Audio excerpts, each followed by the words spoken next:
Hello friend, today start with 6th standard mathematics chapter first basic concept of geometry. त्यालाच मराठीमध्ये भूमितीतील मूलभूत समज असं म्हणतात. बघा, आपण एखादी रांगोळी जशी काढतो, रांगोळीमध्ये काय असतं, दोन पॉइंट काढतो म्हणजे दोन टिपके काढतो, तो किंवा जास्त असतील टिपके ते जोडले जातात, तिथं लाईन सेगमेंट तयार होतं. कुणीकडे आपण काय करतो त्याच्यावरून ते काय होतं, सगळं ह्या बेसिक कन्सेप्ट मध्ये येतं. ज्या काही लाईन्स असतील, रांगोळी प्रत्येकाला माहितीये, रांगोळीची सुरुवात काढताना टिपके असतील, टिपक्यापासून चालू होते. म्हणून पहिला आपला पॉइंट आहे घटक पॉइंट, बिंदू, त्याला मराठीमध्ये काय म्हणतात, बिंदू. बघा, बिंदू एखादा लहानसा ठिपका कुठेही असेल, ऍज अ टीनी डॉट. ह्या डॉटला तुम्ही कॅपिटल लेटर मधलं कुठलंही नाव देऊ शकता, A to Z पर्यंत. बघा, इथं नाव देते मी टीनी डॉटला A C, कुठलं दे वाटतं ते द्या, X Y W P. तुम्हाला जे आवडतं तुम्ही ते डॉटला नाव देऊ शकता. फक्त एवढं लक्षात ठेवा, ते कॅपिटल लेटर असलं पाहिजे. आणि हे काढताना लक्षात ठेवा, तुम्ही पेन्सिलने काढा डॉट. लक्षात ठेवा, मी क्लिअर दिसण्यासाठी फक्त स्केच पेनचा यूज केलाय. हा जे डॉट्स आहे ते शार्प पेन्सिलचा यूज करा.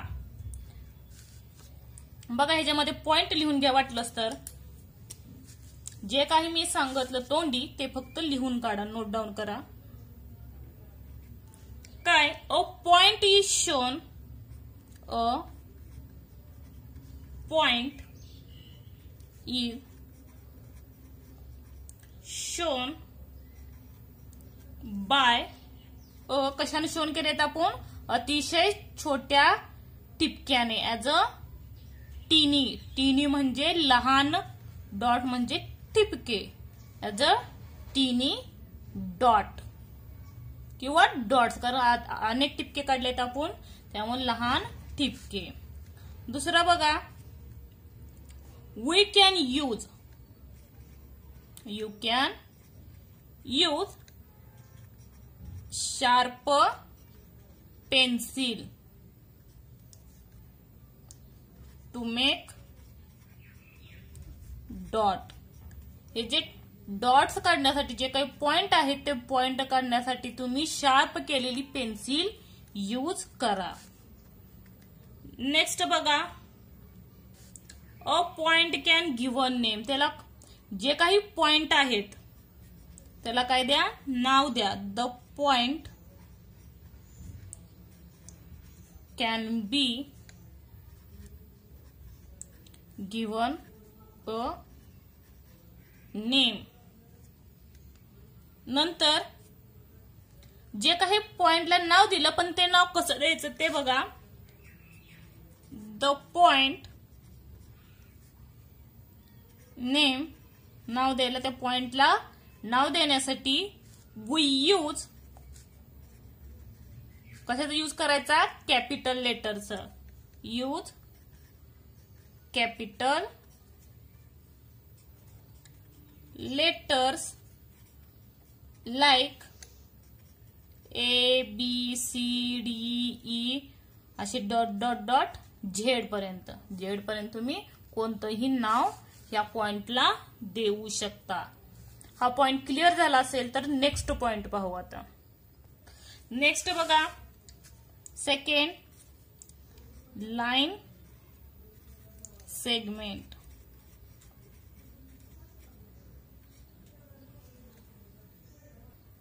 त्यालाच मराठीमध्ये रेषाखंड म्हटलं जातं. आता रेषाखंड बघा, आता पॉइंट शिकला बरोबर आहे का, तर तेच पॉइंटचं काय करायचं बघा, अशी दोन पॉइंट द्यायचे, पेन्सिलनं द्या. आणि ते पॉइंट जेव्हा पट्टीने जोडले जातात, स्केलच्या साहाय्यानं ड्रॉ करा, पण पेन्सिलनं काढा. बघा, जे पॉइंट जोडले जातात त्याला नाव द्या कोणतंही. XY देते इथं मी. XY ही काय झाली? लाईन सेगमेंट झाली. लक्ष द्या, दोन पॉइंट जेव्हा तुम्ही स्केलच्या सहाय्याने जोडले जातात त्याला काय म्हणलं जातं? रेषाखंड. That means line segment. आणि ह्या पॉइंटला लक्षात ठेवा, हे जे पॉइंट काढले एक्स आणि वाय चे ते काय असतात? लिमिट असतात आणि त्यांचा तिथं एंड होतो. म्हणजे त्याच्या पुढे तुम्हाला रेषा आखता येत नाही असा त्याचा अर्थ होतो. तेच लिहून घ्या आता. बघा, first a line segment has 2 points showing its limit. म्हणजे हे जे पॉइंट काढले, पॉइंट आताच पाहिलं बिंदू किती काढले ते आपण 2 पॉइंट्स काढले, बरोबर आहे का? ह्या 2 पॉइंट जे काही शो केले, दाखवले, इट्स अ लिमिट. त्याला काय असतं? लिमिट्स असतं. लिमिट मीन्स मर्यादा असते. लक्षात ठेवा, त्यालाच काय म्हणलं जातं? As a end point. त्यालाच काय म्हणलं जातं? They called end point. आता नेक्स्ट बघा काय अजून. We write line segment A B. हे कसं लिहिलं जातं बघा. तुम्हाला जर लाईन सेगमेंट लिहा म्हणलं का असं डायरेक्ट तुम्ही XY तर म्हणू शकत नाही. लाईन सेगमेंट हे काय होतं? लॉंग होतं. बघा, म्हणताना म्हणायचं बघा, वी राईट लाईन सेगमेंट. हे काय झालं? लाईन सेगमेंट XY ऍज कसं लिहायचं बघा? सेगमेंट फक्त SEG सेगमेंट XY असं लिहायचं. बघा, म्हणताना काय म्हणायचं? लाईन सेगमेंट XY, पण राईट करताना सेगमेंट XY असं लिहायचं. समजलं असेल. नंतर बघा,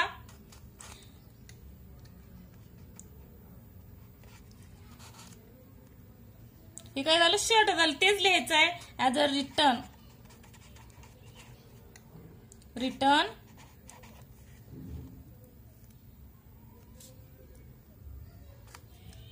लाईन सेगमेंट XY किंवा सेगमेंट XY. सेगमेंट म्हणजे रेख. लक्षात ठेवा, रेख XY असं म्हणलं जातं. सेगमेंट म्हणजे काय?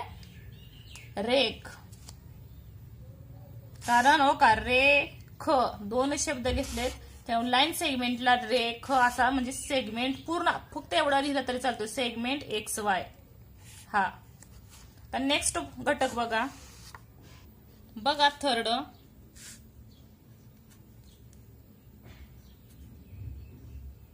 लाईन. लाईन म्हणजे काय? रेषा. रेषा बघा काढताना कशी काढायची रेषा? रेख काढून घ्या. रेषा एक सरळ स्ट्रेट लाईन काढा आणि दोन्हीकडे काय करायचे? ॲरो दाखवायचे. आणि ह्याच्यामध्ये तुम्ही असे पॉइंट घेऊ शकता. पॉइंट घेऊन ह्याला कोणतंही नाव द्या. PQ हे नाव दिलं. बघा ह्याच्यामध्ये काय येईल? काय केलं आपण? आता काय काढलं होतं आपण? फक्त रेषाखंड काढला. दोन्हीकडे पॉइंट दिले होते, त्याला लाईन सेगमेंट म्हणत होतो. पण ती काय असतं होतं? लिमिट मध्ये होतं. पण लाईन ही वाढवता येते. लक्षात ठेवा, there is a no any limit. त्याला कोणतीही मर्यादा नाही. कुणाला? लाईनला. बघा, लिहून घ्यायच्यात. To show. काय शो? जी लाईन दिलेली आहे. This extended line on paper. म्हणजे जेवढा तुमचा पेपर आहे तेवढा तुम्ही एक्सटेंड म्हणजे वाढवू शकता. म्हणजे बाण दाखवला असेल तर ह्याचा अर्थ असा होतो की तुम्ही तुमचा जेवढा काही पेपर आहे दोन्हीकडचा तेवढा तुम्ही ती लाईन कंटिन्यू करू शकता. म्हणजे त्याला कोणतीही लाईनला मर्यादा, जेवढा तुमचा मोठा पेपर असेल छोटा तेवढा पेपर भरून लाईन आपल्याला काढता येते. त्याला लाईन म्हणलं जातं. लाईन सेगमेंटला काय असते, लिमिट असते. लक्षात ठेवायला कोणतीही लिमिट नसते. आणि we use arrow heads. We use arrow, दोन्हीकडे दिसतात का एरो काढलेले, arrow heads at both end. हे जे शेवटला काय काढायचे, नेहमी एरो असेल तर त्यालाच लाईन म्हणलं जातं. लक्षात ठेवा. Arrow ends of the line, of the line. Next बघा, मॅथमॅटिकली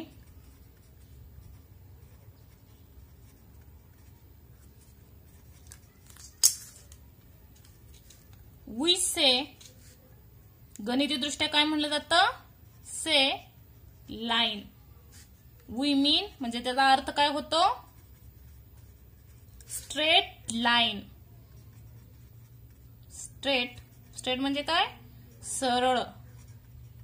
लाईन म्हणजे रेषा, एक सरळ रेषा असा ह्याचा मॅथमॅटिकली अर्थ होतो.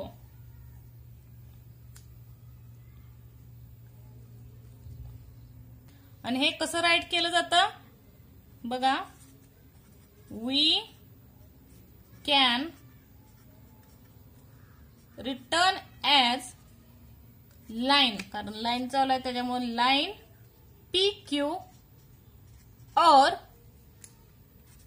लाईन रेषा पी क्यू किंवा क्यू पी सुद्धा म्हणलं जातं. ह्या दोन्हीपैकी काही म्हणलं तरी चालेल.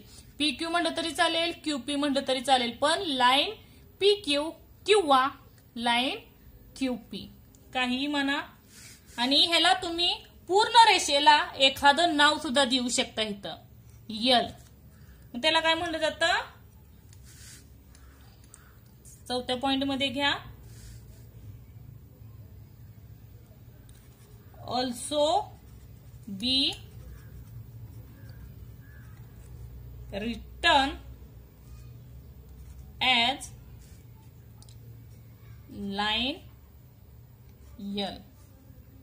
असं सुद्धा डायरेक्ट म्हणलं तरी चालतं. लाईन यल म्हणलं तरी चालेल, लाईन पी क्यू म्हणलं तरी चालेल, किंवा लाईन क्यू पी म्हणलं तरी चालेल. काही म्हणजे त्यात काही चुकणार नाही. लक्षात ठेवा. नेक्स्ट बघा, चौथा रे. रे म्हणजे किरण. आपण म्हणतो सूर्याची किरणे, बॅटरी केली की त्याच्यातून आपल्याला प्रकाश पडतो, त्याची किरणे. म्हणजे कशी किरणं असतात बघा. आता इथे मी सूर्य काढला, समजा इथं सूर्य काढला, हे जी सूर्य कशी पडतात, किरणे अशी पडतात, बरोबर आहे का? का उलटी पडतात, इकडे पडतात का? नाही पडत. पृथ्वीवर पडतात म्हणजे एका साइडनच पडतात. बघा, हे दोन्ही बाणाला असेल तर लाईन असते, वन साइड असेल तर रे असतो, किरण. बघा किरण कसा काढायचा, पॉइंट म्हणजे ह्याचा एक पॉइंट असतो सूर्याचा. बघा, हा एक पॉइंट झाला आणि त्याच्यापासून किरण पसरतात. हा पॉइंट झाला, या पॉइंट मधून स्केलच्या सहाय्याने रेषा काढा आणि वन साइड, ह्याला किरण म्हणलं जातं. लक्षात ठेवा. आणि इथं मध्ये कुठलाही एखादा पॉइंट अजून एक घेऊ शकतो, कितीही घेऊ शकता, 2, 3 काही असतील, पण एका साइडला पॉइंट आणि दुसऱ्या पॉइंटला एरो, त्याला रे म्हणलं जातं. इथं नाव द्या, कोणतंही नाव द्या, मी तर एफ देते. आणि ह्याचं वाचन नेहमी लक्षात ठेवा. ह्याच्यात आपण कसंही केलं तरी चालत होतं, Q P, P Q L म्हणलं तरी चालत होतं, पण रे मध्ये तसं चालत नाही. ह्याला फक्त रे एफ हे समजलं जातं, एफ ही हे म्हणलं जाणार नाही. म्हणून ह्याच्यात लिहून घ्या. आता बघा, ह्याचं काय होतं, वन स्टार्ट पासून चालू होतं, म्हणून तेच लिहायचं. किरण हे नेहमी एका दिशेने पडतात. बघा, फर्स्ट इट स्टार्ट कुठून झाली, ई पासून, म्हणजे सूर्यापासून झाली, ती पृथ्वीवर पडली, बरोबर आहे. म्हणजे it start at one point and goes forward continuously in the same direction. म्हणजे एकाच डायरेक्शन न जातात. लक्षात ठेवा, किरण हे म्हणजे वाकडे तिकडे असे तिरपे जातील असे, पण आडवे तिडवे असे किरण जात नाहीत. लक्षात ठेवा. As a start at one point and goes to forward continuously as a same direction. एकाच डायरेक्शनने जातात. नेक्स्ट बघा, रे इज इन्फानाइट. इन्फानाइट म्हणजे काय? अनंत. इन दी डायरेक्शन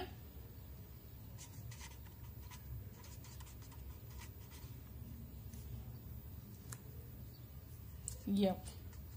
म्हणजे एफ च्या डायरेक्शनने गेला. ह्या डायरेक्शनात तुम्ही कंटिन्यू कुठेही जाऊ शकता. तर सूर्याची किरण मध्येच कुठं तर थांबतात, कार देतात नाही. कंटिन्युअसली डायरेक्टला तुम्ही काही मध्ये आणलं त्याच्यावरती किरण आरपार जात असतात. बरोबर आहे का? म्हणजे ते कंटिन्युअसली इन्फानाइट अनंत अशा दिशेने जात असतात.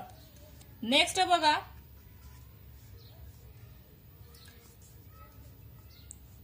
रे इज रिटन ऍज. ते कसं लिहिलं जातं बघा. Ray we can return as ray F is not F E. बघा, रे एफ म्हणलं जातं, पण is not ray F E, पण sorry F E. F E असं रे म्हटलं जात नाही. Is not ray F E. लक्षात ठेवा. आता नेक्स्ट बघा, कॉन्करंट आणि concurrence point. Fifth, concurrent and concurrence.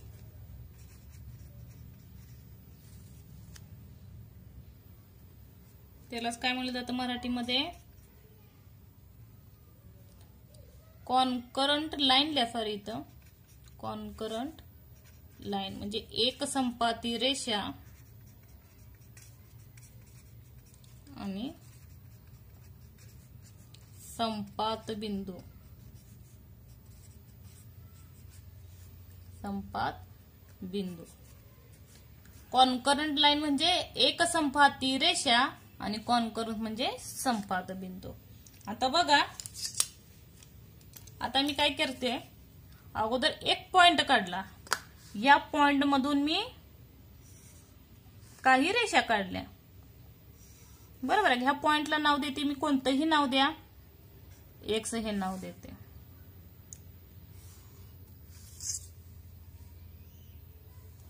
बरोबर आहे का? हा पॉइंटला संपात बिंदू म्हणलं जातं, कॉन्करंट म्हणलं जातं. आणि ह्या ज्या रेषा आहेत, लाईन्स, ह्या लाईनला कॉन्करंट म्हणलं जातं. हे लक्षात घ्या अगोदर.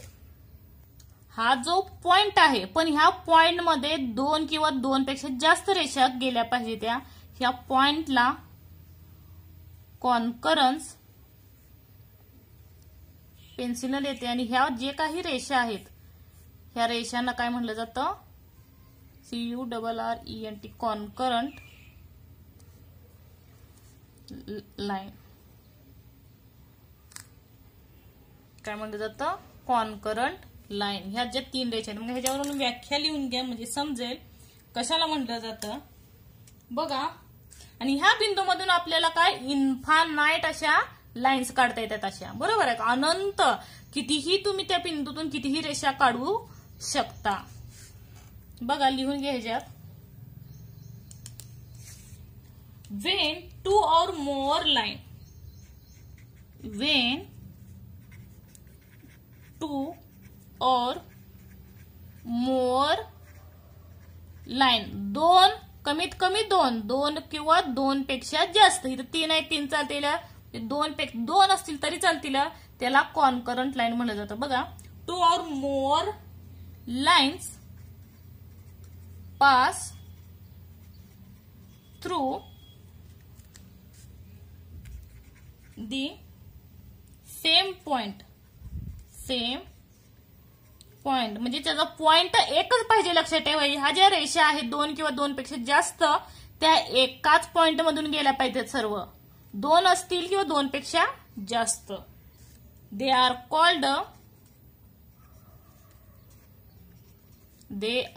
Called concurrent line.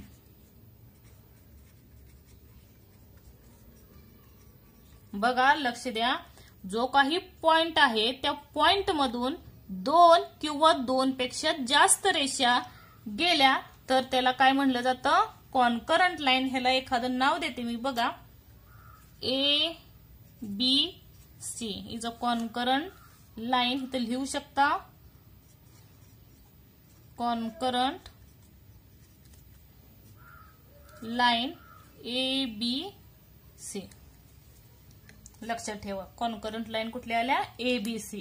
आता कॉन्करंट ह्याच्यामध्येच येतं, कंटिन्यू लाईन मध्ये ह्याच्या कंटिन्यू चालू होतं. ह्याचा जो कॉमन पॉइंट आहे, म्हणजे when 2 or more lines pass through the same point, they are called concurrent lines, and the common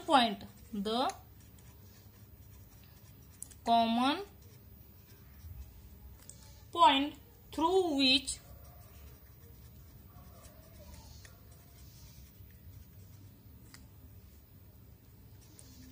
they pass is called their concurrence. म्हणजे ह्या तिन्हीचा जो काही पॉइंट आहे, ह्या पॉइंटला काय म्हणलं जातं? कॉन्करन्स. म्हणजे इथं कॉन्करन्स कुठला येईल? एक्स येईल.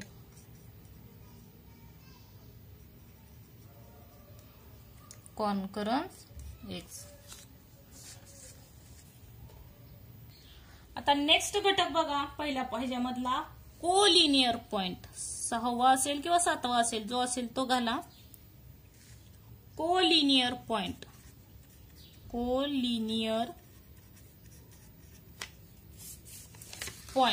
ह्याला मराठीमध्ये काय म्हणलं जातं? एकरेषीय बिंदू.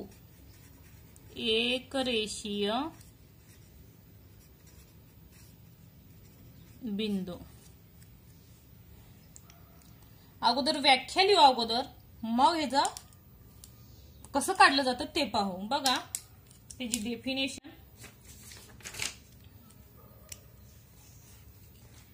3 or more points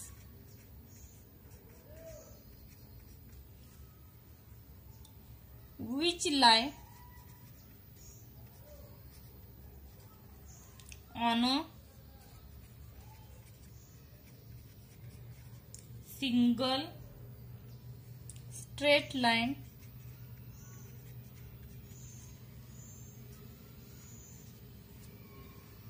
are said to be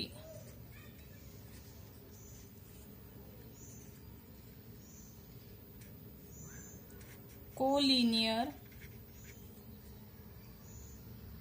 points. बघा, व्याख्या काय सांगितली आहे समजून आलं असेल.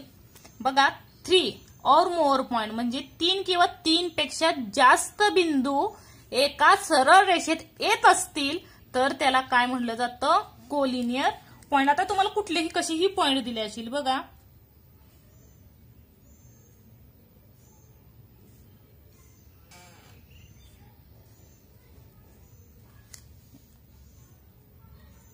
आता ह्याच्यामधून कुठलेही 3 जात असतील त्याला काय म्हणलं जातं? Collinear point. बघा, कुठले जातात? 3 किंवा 3 पेक्षा जास्त. बघा, हा जातोय का? हे 1 2 हे जातात, पण हा येतो का? त्यात नाहीत. किंवा हे 3 जातील. कुठलेही जोडा तुम्ही, कसेही काढा.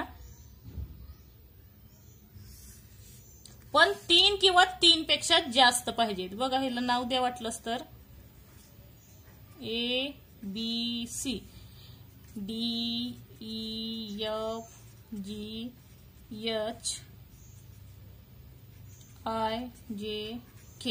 म्हणजे हे एबीसी जे पॉइंट झाले ते 3 किंवा 3 पेक्षा 4 आला तरी चाललं असतं. लक्षात ठेवा.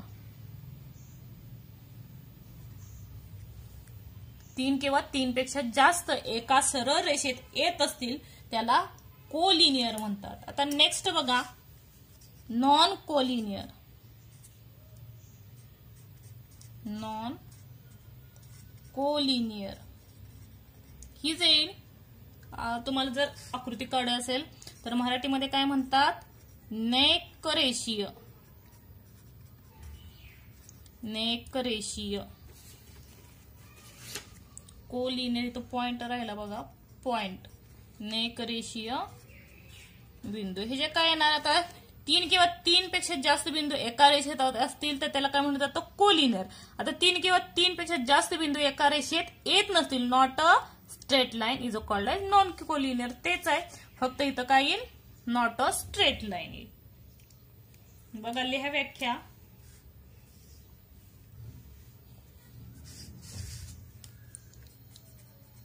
Three or more point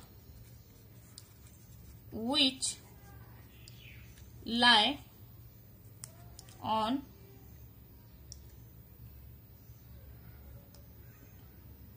which do not करायचं, do not lie on the same line. एकाच लाईनीत येत नसतील, do not are called non collinear. त्याला काय म्हणलं जातं? Non collinear point. नेकरेषीय बिंदू 3 पेक्षा म्हणजे हे राहिलेले जे बिंदू आहेत ते एका रेषेत येतात का 3 किंवा 3 पेक्षा जास्त नाही येत, त्या रेषेला काय म्हणलं जातं? Non collinear. बघा next, plain.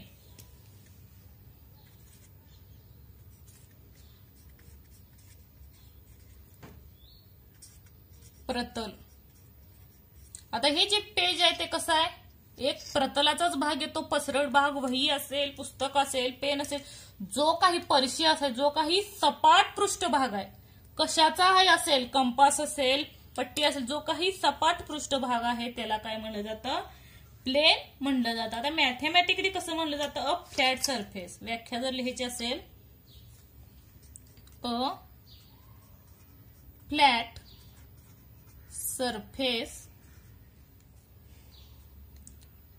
Is called plane. Flat म्हणजे काय? जो काही पसरट पृष्ठभाग आहे त्या पृष्ठभागाला प्लेन म्हटलं जातं. आकृती बघा ह्याची कशी काढचाला, कशीही काढा. आणि पृष्ठभाग हा कसा असतो? चौकोनामध्येच असतो सर्रास. काय कसा असेल तसं तुम्ही काढू शकता. असा असेल किंवा असा असेल. हे असं दाखवलं तरी चालतं, लक्षात घ्या. ना दाखवलं तरी चालतं, पण माहिती असू द्यायला. हाला जो भाग आहे त्याला काय म्हणलं जातं? पृष्ठभाग. हा पृष्ठभागाला नाव द्या, एच देऊ शकता. हा काय? प्लेन एच येऊ शकतो. प्लेन हा नेहमी पसरट असतो. आकृती दिली की लगेच समजलं पाहिजे तो काय आहे? प्लेन आहे. आता शेवटचा पॉइंट बघा. शेवटचा 8वा 9वा काय असेल तो? कितवा आहे? 9वा बघा. Parallel line. मराठीमध्ये समांतर रेषा. बघा पॅरलल लाईन कशाला म्हणलं जातं? अगोदर व्याख्या लिहू, मग त्याची जी काही आकृती असेल ती काढू. बघा, line. which lie in the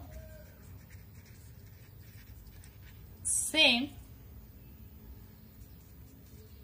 plane but do not intersect are said to be parallel to each other. बघा, एखादी तुम्ही रेषा काढता, एखादी म्हणजे दोन का रेषा काढाव्या लागतील, 2 असतील 3 असतील, त्या रेषा एका त्या प्लेन मध्ये सरळ असतील. प्लेन म्हणजे काय, तर पहिलं प्रतल, एखाद्या प्रतलात त्या सरळ होत असतील तर त्याला काय म्हणलं जातं, पॅरलल लाईन. पण ते कसे झाले पाहिजे, इंटरसेक्ट नाही झाल्या पाहिजे. आता बघा उदाहरण देते मी.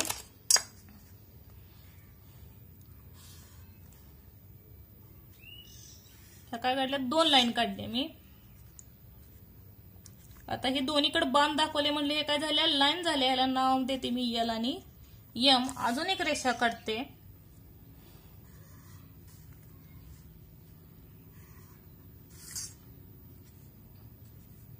म्हणजे ह्याच्यातील पॅरलल लाईन आणि इंटरसेक्ट तुम्हाला समजून येईल. आता बघा, ह्या ज्या काही, ह्याला आपण एल आणि दुसरं नाव देते मी एक्स आणि वाय. बघा, ह्या तुम्ही सरळ अशा कुठेही वाढवत नेल्या, ह्या कुठेही पुढे कितीही लांब नेल्या तरी त्या कुठेही इंटरसेक्ट होत नाही. Do not intersect. तुम्ही बघा वाढवून, कुठेही वाढवा, सरळ कुठेही कितीही लांब वाढवलं तरी त्या इंटरसेक्ट होत नाही. त्यामुळे ह्याला काय म्हणलं जातं, पॅरलल लाईन. आणि ही बघा, तुम्ही कुठंतरी पुढं वाढवली तर काय होतात, इथं छेदतात, दिसतंय का, इंटरसेक्ट होतात. त्याच्यामुळे ह्याला काय म्हटलं जातं, इंटरसेक्ट लाईन किंवा इंटरसेक्टिंग लाईन. इंटरसेक्टिंग लाईन, छेदणाऱ्या रेषा. लक्षात ठेवा, थोड्याशा तिरप्या कशाही देतील, या तुम्हाला अशा तिरप्या जरी दिल्या, लक्षात घ्या, या तुम्ही पुढे वाढवत नाही तर त्या कुठेही छेदत नाही. समांतर रेषा कधीही छेदत नाहीत. त्यामुळे सांगितलंय बट डू नॉट इंटरसेक्ट, त्या कुठेही छेदल्या नाही पाहिजे, त्या तर त्याला पॅरलल म्हणलं जातं. आणि त्या छेदल्या तर त्याला इंटरसेक्टिंग लाईन म्हणतात. थँक्यू. व्हिडिओ आवडल्यास लाईक करा, सबस्क्राईब करा, कमेंट करा, कारण माझे रोजचे नोटिफिकेशन तुमच्या मोबाईलवर मिळत राहतील. आणि सायन्सची व्हिडिओ आहेत प्लेलिस्टमध्ये, तुम्ही ते चेक करू शकता. सेमीचे पण आहेत, मराठीचे हे आहेत. परत एक्सरसाइज दिलेले आहे, एक्सरसाइज ती सोडवू शकता तुम्ही. प्रत्येक चॅप्टरची एक्सरसाइज सोडवून दिलेल्या आहेत, पुस्तकातील उत्तर आहेत, बघा आन्सर.